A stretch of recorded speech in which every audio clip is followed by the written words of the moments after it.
ऐसे ही इसको रुस्तमे पाकिस्तान शेर दिल को इसी पहलवानों की तरह पाला गया है। इसका मुकाबला जब हुआ तो इसने आलमी रिकॉर्ड जो है वो कायम कर दिया, तो आपको खुशी हुई? बहुत खुश हैं, अल्लाह ताला का शुक्र बजा लाते हैं और अल्लाह की राह में इसको पेश करेंगे। ये दुनिया का सबसे बड़ा और सबसे वजनी बकरा है और हमने Guinness book of world record वालों से भी कांटेक्ट किया है, इसको लिस्ट में ऐड किया जाए। इंशाल्लाह जल्दी उनकी टीम भी हमारी विजिट करेगी और इसको हम ऐड करवाने की कोशिश करेंगे। Guinness book of world record में भी इसका नाम आएगा। 7 मन 14 केजी इसका वजन है। भाईजान इसको खिलाते क्या क्या रहे हैं? दूध, दही, मक्खन, लस्सी, उसके बाद गंदम, चने, मुरब्बा जात, बादाम, पिस्ते, इसकी ग्लूकोज पिलाते हैं इसको। और इसको सर्दियों में देसी घी भी हम देते रहे हैं। देसी घी कितना देते रहे हैं? देसी घी तकरीबन हम डेली इसको पाव देसी घी देते थे। तो ओआरएस और ग्लूकोज क्यों पिलाया जाता है? ORS और ग्लूकोज इससे पिलाया जाता है कि इसमें नमकियात की कमी ना हो, गर्मी महसूस ना करे, डिहाइड्रेशन ना हो। इसके लिए 2 एयर कूलर आपने लगाए हैं और ये जो मिट्टी आपने और रेत रखी है, इन दोनों चीजों की वजूहात क्या है? एयर कूलर इसलिए लगाए हैं कि गर्मी बहुत ज्यादा है, गर्मी की बहुत ज्यादा शिद्दत है, इसको गर्मी ना लगे, ये सुकून में रहे। और नीचे रेत इसे डालिए कि इसका जिस्म वजनी है, इसके लिए बेड बनाया नीचे ताकि सुकून से बैठे और आराम करें।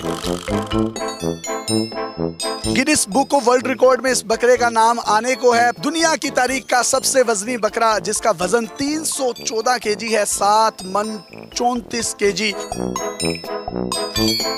अपने मेजबान को इजाजत दीजिए और देखते रहिए डेली पाकिस्तान। अल्लाह हाफिज।